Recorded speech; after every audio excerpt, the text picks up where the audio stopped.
Sudah. Roy Kiyoshi. Nah, ini kan disebut juga penangkapan ada dalang katanya. Ada yang menjebak karena kan yang dikonsumsi oleh Roy ini kan apa ya? Sifatnya untuk obat penenang ya. Jadi gini, kronologisnya tuh Roy itu sakit sebenarnya. Jadi masyarakat harus tahu, netizen harus tahu bahwa Roy itu bukan pecandu pengguna yang untuk euforia happy-happy, bukan. Ada orang yang bisa tidur dengan baik tapi dia mau happy-happy, dia mengkonsumsi obat-obat seperti kayak begini ya, yang masuk ke psikotropika golongan 4. Dia sakit. Jadi singkat cerita di tahun 2017 Roy itu mengalami kayak insomnia. Nah, saya bisa buktikan bahwa 2017 banyak sekali resep-resep dokter dan dia berobat. Ini obatnya sama yang diresepkan oleh dokter? Ada sebagian yang sama. Jadi ini sekali, dan ini masih banyak lagi resep-resep dokter yang lainnya ya.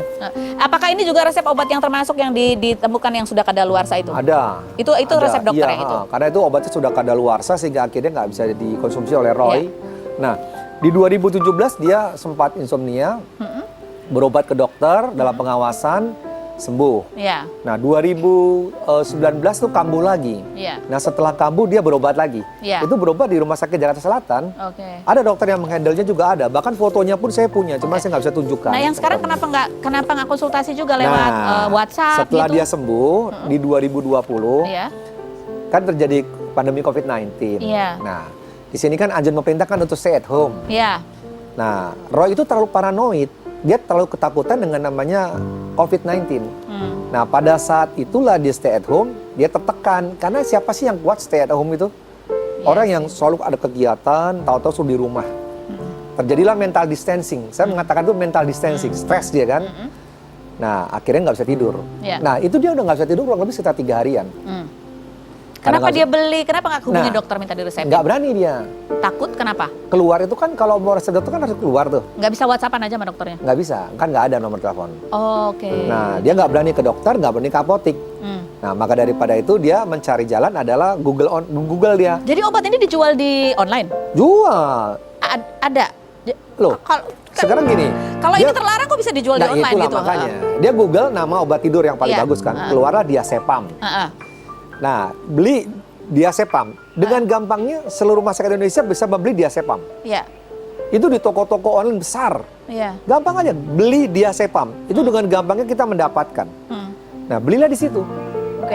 Begitu diantar, dikonsumsi, ya udah sorenya kena.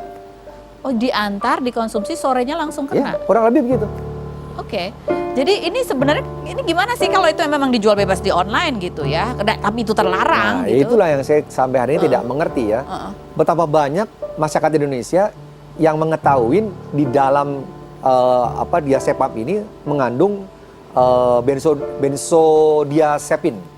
Itu terlarang, itu termasuk terlarang, karena masuk golongan 4 karena ada nitrazepamnya.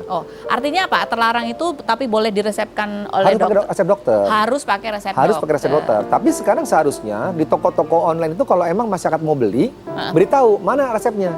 Kalau nggak ada ya jangan dijual. Kalau ini kan enggak. Asal dia transfer dikirim, asal dia transfer dikirim. Nah, dia berapa kali sih sebenarnya dia bertransaksi? Baru kali ini. Baru sekali ini. Dan langsung sorenya ketangkap gitu. Kurang lebih begitu. Nah, kemudian juga ada nih artikel Bang Hendy sempat mengatakan bahwa curiga bahwa ini ada orang dalam ini, orang terdekatnya, karena kan ini konsumsi pribadi gitu. Kan kalau kita bicara masalah laporan dari masyarakat itu siapa sih? Nah, yang kedua pertanyaannya adalah siapa yang mengetahui Roy itu mengkonsumsi obat?